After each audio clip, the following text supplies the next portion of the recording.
Bine v-am găsit, bine v-am regăsit, dragilor din Zodia Fecioară, oriunde v-ați afla. Bine ați venit tuturor pe canalul meu, Tarot Flor de Loto. Eu sunt Nina, pentru cei care nu mă cunosc, și ca de fiecare dată mă bucur să vă am alături la fiecare lectură. Atât pe dragii mei abonați, cum de asemenea și pe toți cei care sunteți poate pentru prima oară aici pe canal. Azi voi face lectura generală pentru următoarea perioadă a lunii octombrie, mai precis perioada cuprinsă între 13 până pe 19 octombrie inclusiv, așa că toți cei care aveți soarele, luna, Venus, ascendentul sau oricare alt aspect astral important pentru voi din harta voastră natală și care are legătură cu Zodia Fecioară, această lectură este de asemenea și pentru voi. Ca de fiecare dată nu uitați, este totuși o lectură generală, așa că vă rog să luați decât acele mesaje care rezonează cu voi, restul lăsați-le să zboare în univers, pentru că sigur sunt pentru alte energii care într-o mai mică sau mai mare măsură au legătură cu Zodia Fecioară. Și începem această lectură, dragii mei, cu acest oracol Lenormand și punem o întrebare concretă și simplă. Ce este important? Ce situație este importantă pentru dragii mei din Fecioară în perioada 13-19 octombrie? Care este situația importantă de știut pentru dragii mei din Fecioară în această perioadă? Să vedem. Hei, aici am două variante. Și haideți să începem cu doamnele, pentru că avem o energie feminină aici. Dragilor, pentru doamnele mele dragi din Fecioară, avem într-adevăr anumite întârzieri, poate, sau anumite obstacole care apar vis-a-vis de o anumită situație care pe voi vă preocupă, care vă va aduce desigur și mici stări de nervozitate, o stare, cum să spun eu, care vă cam sacadează. Nu este cea mai bună perioadă, ca să zicem așa. E posibil să vină chiar și anumite provocări legate, anumiți inamici, care să vă cam încurce apele în această săptămână și să vă pună răbdarea așa un pic în pioneze.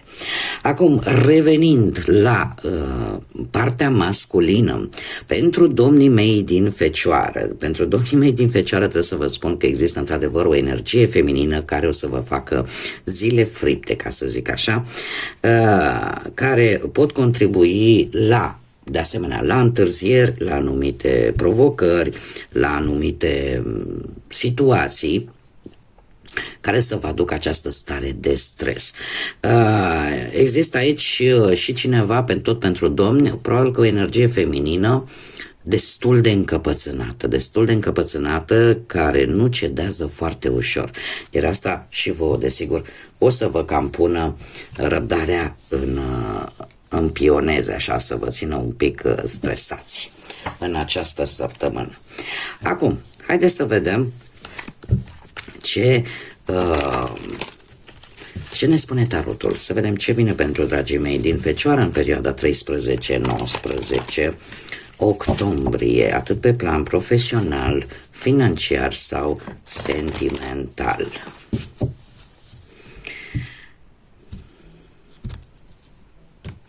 Mare atenție, uite, era cât pe aici s-a omit. Mare atenție, pentru că atât pentru doamne cât și pentru domni e posibil să apară și mici probleme de sănătate care să vă împiedice oarecum să duceți o situație la bun sfârșit, sau din cauza acestor probleme, e adevărat, nu foarte grave, dar probleme mici de sănătate, lucrul ăsta să vă cam împiedice, să vă cam blocheze în rezolvarea unor anumite situații. Ar mai putea fi și acest lucru. Haideți să vedem ce vine pe plan profesional. Pe plan profesional avem niște zodii de apă, Rac, Pești sau Scorpion.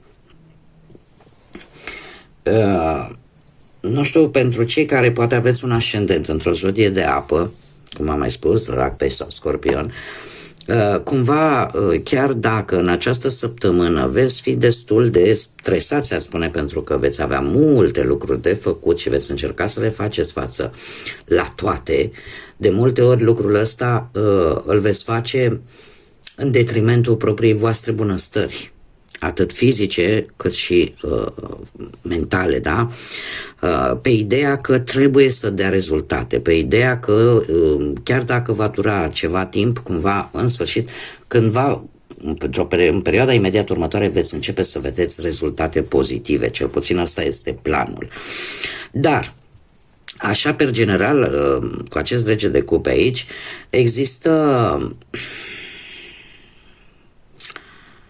Pentru cei care sunteți în căutarea unui job, există șansa în care cineva poate vă promite sau încearcă să vă ajute să găsiți ceva de muncă și e posibil să fie un job, să zicem, destul de bun, dar după lungi căutări, știți cum e, de cât deloc mai bine ăsta. E adevărat, nu este ceva wow, și e posibil ca rezultatele sau, cum să spun eu, îmbunătățirile, cel puțin pe planul ăsta al carierei, să nu vină acum, neapărat acum, să dureze un pic. Dar, știți cum e, mai bine decât nimic. Posibil să fie un job care nu să exalteze, da, ca și câștig financiar, dar e ca și cum ați pus semințele și așteptați, cumva trebuie să așteptați un pic ca ele să dea roade. Așa că trebuie un pic de răbdare. Cum de asemenea aș mai putea spune faptul că în această săptămână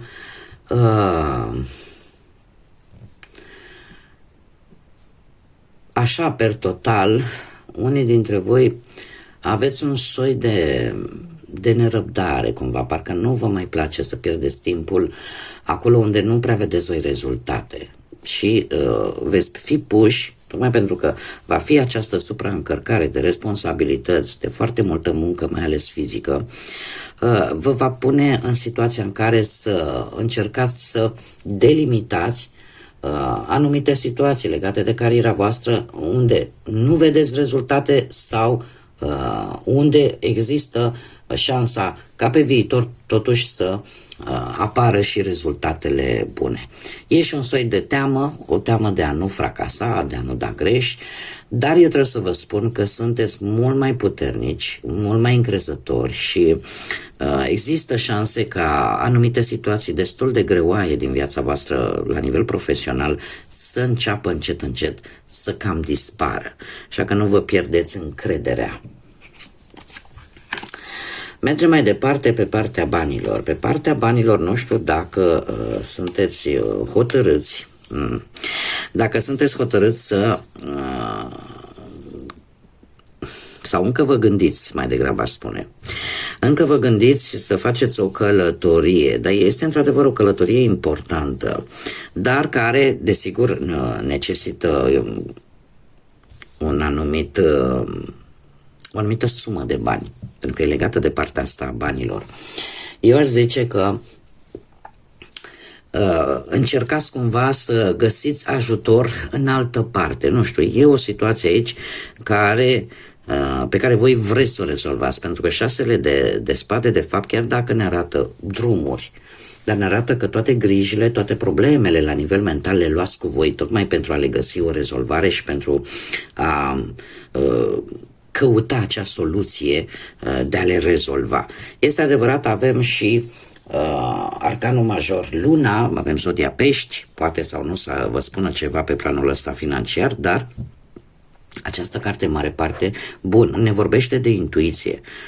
Totuși, ținând cont că avem și un 2 de spade aici, cumva, cred că e o combinație între intuiție și prudență.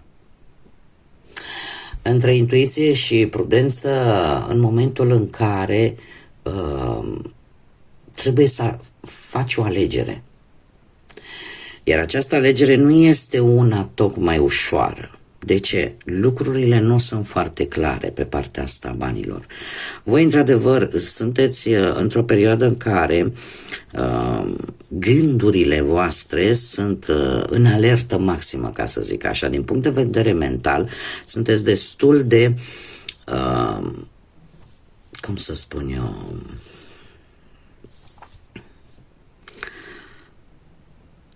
nu neapărat încurcați, sunteți foarte îngreunați, ca să spun așa. De ce? Pentru că vă faceți foarte multe gânduri, le întoarceți pe toate părțile, sunteți foarte atenți la detalii, încercați să faceți un studiu foarte profund vis-a-vis de o anumită situație financiară. Eu, din câte văd și ce mi-arată cărțile aici, oarecum tot încercați să găsiți această soluție, doar că în această săptămână, cu predilecție în această săptămână cuprinsă între 13-19 octombrie, cumva lucrurile nu se văd atât de clar. Și atunci ce-ți rămâne de făcut? Indiferent ce va veni, te hotărăști să pui ceva bani deoparte, Nu știu dacă această călătorie într-un final se va da. Este o călătorie care are ceva de văzut cu banii. Nu știu dacă se va da, cert este că decizia voastră va fi una luată, cum am mai spus, atât intuitiv, pentru că e ceva în interiorul vostru, mai ales cei care aveți un ascendent în zodia Pești. Este ceva acolo care vă spune că trebuie să fiți precauți, să fiți prevăzători și atunci eu nu știu dacă în această săptămână veți face această călătorie sau nu. Da? Pentru că, totuși, rațiunea, logica, într-un fel sau altul, își face apariția și îți dai seama că această responsabilitate de a lua o decizie, de a face o alegere, vine la pachet și cu o anumită temă de consecințe. Și atunci, probabil că decizia voastră va fi una în care, știi, mai bine țin eu bănuții deoparte sau mai aștept. Da? Pentru că aici văd... totuși o acțiune mai mult statică, aș spune. Da, există această dorință de a schimba un pic orizontul sau de a cere în altă parte sau de a rezolva aceste lucruri, dar totuși sunteți prevăzători, sunteți precauți. În ceea ce privește partea sentimentală, pentru cei care sunteți deja într-o relație, de curând posibil, nu știu, ați avut un anumit eveniment destul de negativ, un eveniment care a cam zguduit relația voastră, dar, din câte văd eu aici, îmi apare zodia Taur, poate vă spune ceva, dar se pare că, paradoxal, această furtună prin care voi ați trecut nu a făcut altceva decât să întărească, să aducă o stabilitate și mai mare relației voastre. Și să vă unească un pic mai mult. Să vă unească și să treceți prin aceste momente destul de grele împreună. Ceea ce este un lucru esențial.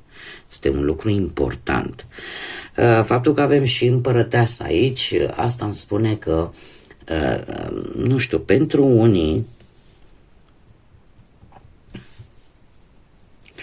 ar fi o veste bună, mai ales cei care așteptați venirea pe lumea unui copil sau vă doriți poate un copil, e posibil ca în această săptămână să primiți această veste. Nu e pentru toată lumea, da? Eu îmi fac datoria și vă spun variantele, fiecare dacă se regăsește și acolo unde se regăsește.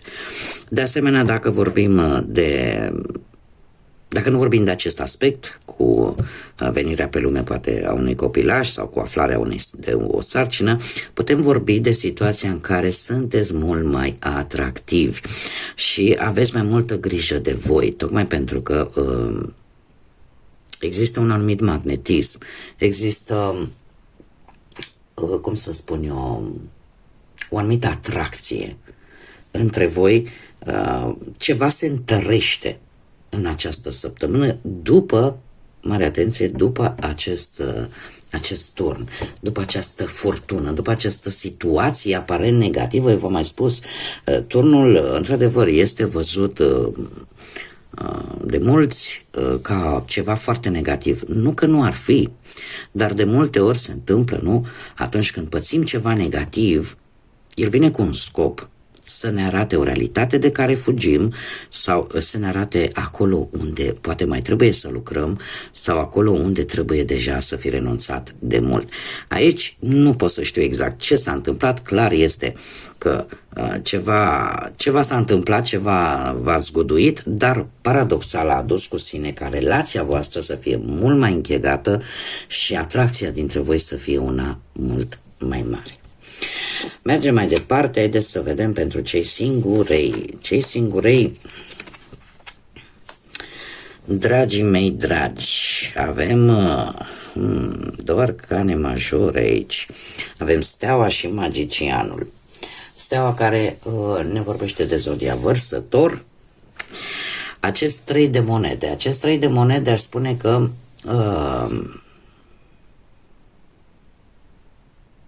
voi, dragilor, cred că ați cunoscut, nu știu dacă prin intermediul prietenilor sau prin intermediul colegilor de muncă sau pur și simplu la locul de muncă unde voi vă desfășurați activitatea, a apărut o energie care v-a atras foarte tare atenția. Trebuie să vă spun că în această săptămână veți face uz de tot ceea ce voi dețineți, de toate armele din dotare, de toate abilitățile voastre de a cuceri, pentru că, într-o oarecare măsură, simțiți că aceasta este persoana care vă completează.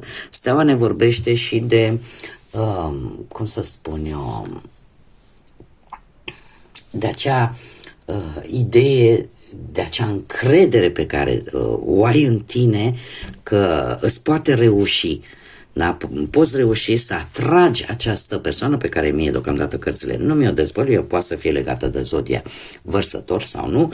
Cert este că sunteți hotărâți să vă puneți în aplicare tot ceea ce ține de voi. Este cineva nou. Asta pot să vă confirm, este o energie nouă care apare în viața voastră și care vă va pune motoarele în mișcare, așa, și e ca și cum o dorință, într-un fel sau altul, devine realitate. Știți că se întâmplă câteodată să dai decât o energie și să faci așa un click, să ai un click și să spui, Doamne, deci eu trebuie să fiu cu persoana asta, n-am cum. Fac tot ce ține de mine ca să fiu cu persoana asta sau să o cunosc mai bine. Simți oarece atracție. Cam așa se va întâmpla și cu voi.